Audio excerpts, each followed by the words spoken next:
Ya, satu lagi Pak, sedikit Pak. Iya, satu lagi Pak, satu lagi sedikit aja. Nah, yang tadi beliau bilang bahwa Imam Al-Ghazali bertobat dalam kitab Al-Munqidh min Ad-Dhalal, beliau bukan bertobat dari ilmu kalam, bukan sama sekali bertobat, tapi beliau Tapi hari ini saya mendengar Ustadz Guru Gembul nih, saya jadi bodoh banget.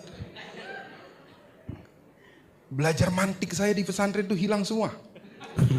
Juga menekankan dan saya tadi mengkonfirmasi apakah kita sepakat dalam hal ini, pada akhirnya kita tidak sepakat pada hal-hal yang detail, pada masalah-masalah diksi, pada masalah kata-kata. Yang nantangin duluan tuh beliau loh. Anda tahu itu kan? Oh, semuanya tahu, saksi semuanya. Kok bisa dalam pikiran saya, kok bisa orang nantangin tapi nggak datang dengan argumen dan referensi gitu loh. Ya mohon maaf gitu loh, Anda kan yang menantang saya. Ayo, baraya, saya tantang semuanya. Bagaimana cara mengilmiahkan Allah? Meremehkan semacam itu. Pertanyaan saya, apakah itu sikap seorang ilmiah, seorang ilmuwan? Apakah itu seorang akademisi? Apakah itu layak kita respon sebetulnya? Tidak layak, tapi mohon maaf. Terus kemudian juga di dalam kitab Al-Munqidh min Ad-Dhalal, Pak Guru kan bilang bahwa Imam Al-Ghazali itu tobat dari ilmu kalam, padahal tidak sama sekali. Di dalam Tahafut Al-Falasifah, beliau sangat menggunakan ilmu kalam. Kemudian di dalam kitab beliau yang kedua, juga di Al-Iqtisad fil I'tiqad, nah itu juga beliau menggunakan ilmu kalam yang secara fundamental dilakukan agar itu bisa membuat bantahan dan bukti yang paling bagus secara ilmiah. Satu lagi Pak, sedikit Pak. Iya, satu lagi Pak, sedikit aja. Nah, yang tadi beliau bilang bahwa Imam Al-Ghazali bertobat dalam kitab Al-Munqidh min Ad-Dhalal, beliau bukan bertobat dari ilmu kalam, bukan sama sekali bertobat, tapi beliau mengatakan bahwa yang namanya ilmu kalam itu hanya bisa digunakan untuk berbantah-bantahan secara logis, tapi untuk mencapai kebenaran hakiki, beliau itu menggunakan kitab tasawuf, makanya beliau mengasingkan diri ketika beliau jadi rektor waktu itu kan. Nah, begitu Pak yang saya maksud itu. Terima kasih. Iya, jadi sama kan sebenarnya? Beda Pak. Jadi beliau mengatakan bahwa Al-Ghazali menganggap bahwa ilmu kalam itu tidak bisa menjangkau pada sesuatu yang berhubungan dengan Allah, sehingga beliau memilih tasawuf. Jadi gimana? Ulang, kasih lagi mic-nya. Oke. Jadi gini Pak, di dalam Islam itu kan ada yang namanya Kok saya yang debat jadinya Pak? Enggak, ini meluruskan perspektif Pak. Karena dari narasumbernya tadi ya. Enggak, oke, baik.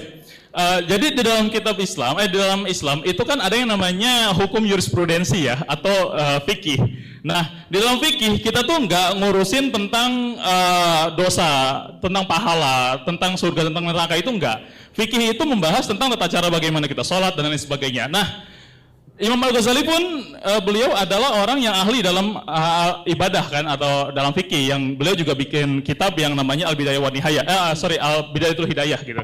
Nah, ketika kita mengatakan fikih, bukan berarti kita ini sholat tidak mengharap surga gitu Pak. Maksudnya, jadi ketika misalkan kita sholat nih, rukun sholat kita tahu nih hukum-hukumnya. Nah, Imam Al-Ghazali itu mengkritik orang-orang fikih yang terus-terusan berdebat dengan hukum-hukum fikih, tapi ketika orang tersebut itu merasa bahwa ketika dia sudah mencapai rukun-rukun sholat, artinya dia sudah merasa yakin bahwa sholat dia sudah diterima gitu. Nah, maka dari itu beliau dari situ mengasingkan diri untuk mengetahui kira-kira kesucian saya itu hakikatnya sampai mana. Jadi ada bedanya Pak antara beliau itu tadi ketika mengatakan ilmu kalam itu tidak bisa mencapai kebenaran hakiki, tapi beliau itu bukan berarti menegasikan kebenaran hakiki itu bisa dicapai oleh ilmu kalam. Itu tahu beda. Dari mana? Bukan berarti itu tahu dari mana? Ya itu dari rumusan Imam Al-Ghazali Pak. Jadi iya, iya, okay. makanya saya bilang jadi, tolong bawa referensi gitu. Ya, biar kita tahu dalil teksnya gitu Pak. Terima kasih banyak. Ya, oke lah. Bismillahirrahmanirrahim. Assalamualaikum warahmatullahi wabarakatuh. Pertama, terima kasih kepada Keira yang kemudian menyelenggarakan kegiatan ini, luar biasa. Kemudian terima kasih kepada Ustadz Nuruddin yang sangat serius menanggapin Guru Gembul. Kalau menurut saya tidak usah ditanggapin banget. Saya adalah penggemarnya Guru Gembul. Karena secara fisik kami sama. PSI juga sudah sama gitu. Pemikiran juga banyak yang sama. Kalau saya lihat di YouTube. Tapi hari ini saya mendengar Guru Gembul nih, saya jadi bodoh banget. Belajar mantik saya di pesantren itu hilang semua. Jadi saya harus bilang apa sama Guru Gembul saya tidak tahu. Tapi Guru Gembul saya terima kasih banyak. YouTube antum itu membuat saya lebih pintar. Tapi jujur, hari ini saya merasa bodoh banget. Ya, gugur semua yang saya pelajari di pesantren. Ya, yang saya belajar tentang ilmu logika, ilmu mantik itu gugur semua. Ya, bagaimana kemudian membuktikan Guru Gembul ada di sini? Saya lihat, saya baca diskusi itu, ada diskusi pamflet di rumah saya 2 hari yang lalu. Ya, itu saya sudah bisa punya perasaan dan pemikiran bahwa Guru Gembul ada. Nggak perlu dilihat Guru Gembulnya. 2 hari yang lalu saya lihat pamflet di HP saya bahwa ada diskusi terbuka. Itu sudah membuktikan bahwa apa? Iyalah, lihat itu ya. Seorang Medan ya. Jadi udah itu Guru Gembul sudah ada. Tapi Guru Gembul saya terima kasih banget. Ustadz Nuruddin, saya terima kasih banget dengan ilmunya. Tapi jangan terlalu serius banget. Saya lihat antum serius banget kayaknya untuk hal ini.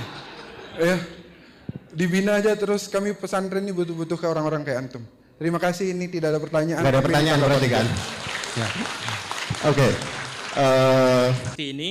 Dan Ustadz Nuruddin begitu berapi-api untuk ini. Karena saya tidak berpikir untuk sama sekali membicarakan masalah-masalah seperti ini. Karena saya tidak berbicara tentang masalah-masalah teologis. Atau maksudnya bukan membicarakan masalah-masalah teologis. Saya tidak terbiasa untuk membicarakan masalah-masalah Tuhan. Jadi saya biasa untuk menghentikan diskusi itu pada urusan-urusan yang urusan ketuhanan. Saya akan berhenti di situ. Saya akan berbicara pada hal-hal yang selain itu. Nah, jadi kalau misalkan tadi ada begitu banyak pertanyaan tentang saya dan kemudian ada yang meragukan tentang saya dan sebagainya, oke, saya terima itu. Tapi satu hal yang ingin saya tekankan adalah bahwa saya ingin sekuat-kuatnya mensucikan Allah Subhanahu wa taala dari berbagai upaya penalaran manusia yang sangat terbatas dan sangat tidak absolut itu untuk bisa memahamkan pada sesuatu yang sangat absolut. Karena saya sejak awal sudah menekankan hal-hal yang semacam itu, maka diskusi-diskusi ini sejak awal sudah saya remehkan. Bukan karena meremehkan ustadznya, bukan karena meremehkan apanya, tapi karena diskusi yang semacam ini adalah diskusi yang bagi saya sudah final.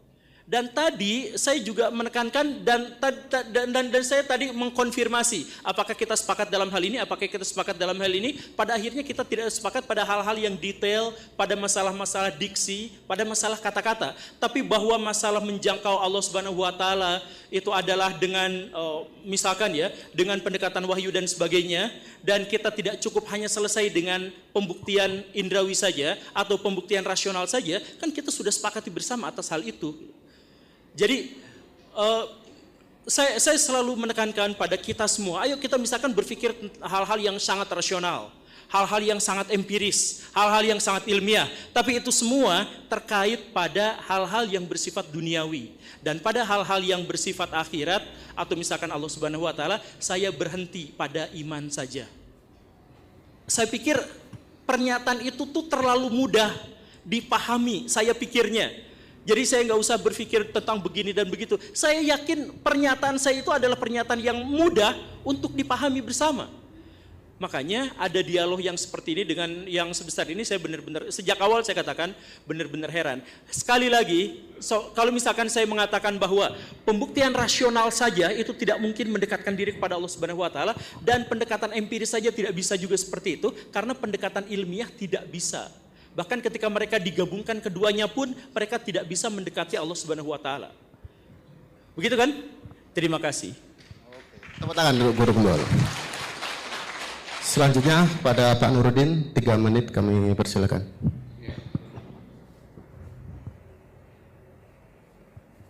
Bentar, saya lagi mencari nanti cari di medsosnya saya atau Pak Guru Gembul ya. Beliau itu meremehkan tema diskusi ini. Tapi Bapak tahu nggak? Yang nantangin duluan tuh beliau loh. Anda tahu itu kan? Oh, semuanya tahu, saksi semuanya. Kok bisa dalam pikiran saya, kok bisa orang nantangin tapi nggak datang dengan argumen dan referensi gitu loh. Ya mohon maaf gitu loh, Anda kan yang menantang saya. Ayo, baraya, saya tantang semuanya. Bagaimana cara mengilmiahkan Allah? Setahu saya ulama Sunni dan Syiah, saya paparkan tuh Sunni Syiah semuanya mengatakan Tuhan itu bisa dibuktikan secara rasional, itu buktinya ilmiah. Saya jelaskan ilmu itu apa, ilmiah itu apa, landasannya apa, referensinya apa, yang timur, yang barat, yang Sunni, yang Syiah. Kok bisa beliau orang nantangin saya, nantangin baraya semuanya itu? Tapi beliau ketika datang dengan cara meremehkan semacam itu. Pertanyaan saya, apakah itu sikap seorang ilmiah, seorang ilmuwan? Apakah itu seorang akademisi? Apakah itu layak kita respon sebetulnya? Tidak layak, tapi mohon maaf karena beliau punya banyak pengikut ya, saya harus merespon. Ini akan disaksikan oleh para pengikutnya. Amin aman amin wajahid man jahid. Yang mau percaya, yang mau ingkari silakan. Ahlan wa sahlan. In alaina illal balagh, khalas. Ya, saya menyampaikan terserah. Tapi saya ingin mengutip satu ungkapan. Lihat terjemahannya ya, Pak Guru Gembul nanti. Idza tahaddasal insan fi ghairi fannihi ya'ti bil ajaib wal gharaib wasyududat wal afkar al munharifah. Saya nggak akan terjemahkan, tapi Anda ketawa, ya itulah begitu. Mohon maaf semuanya kepada para netizen, kepada para YouTuber, kalau bicara sesuatu jangan bicara sebelum Anda membaca. Ya, bicara sesuatu berdasarkan kapasitas Anda. Saya ingatkan dengan ayat Al-Qur'an, wala taqfu ma laisa laka bihi ilm. Innas sam'a wal basar wal fuad kullu ulaika kana anhu mas'ula. Jangan ikuti apa yang kalian nggak tahu. Jangan ngomong kalau nggak tahu. Nggak tahu akidah, nggak belajar akidah, nggak baca referensi utama, kok ngomong bicara akidah tidak ilmiah, Tuhan itu ada atau tidak sama saja. Begini menurut saya akidah versi saya. Ya salam. Betapa nikmatnya netizen zaman sekarang ya. Terus apa kabar yang kuliahan tahun-tahun itu? Sampai bertunggus lumus. Mohon maaf Bapak, saya di Al-Azhar itu nulis tesis hanya sebagian bait dari kitab ini saja, yang tipis ini saja. Tahu nggak berapa halaman? 900 halaman Pak. 900 halaman bahas hanya sebagian manuskrip dari Jawharat Tauhid ini saja. Tidak ada orang mengatakan akidah tidak ilmiah. Saya membayangkan ini seorang pembaharu abad 21 gitu loh. Ya salam, ternyata yang kita saksikan hanyalah asumsi dan pendapat pribadi saja. Mudah-mudahan ini sudah menjelaskan bagi semuanya. Saya tidak memaksa Anda untuk mempercayai apa yang saya tahu, tapi mari kita jaga akal sehat kita untuk tidak terpengaruh dengan pikiran-pikiran yang tidak rasional. Sekian, wassalamualaikum warahmatullahi wabarakatuh.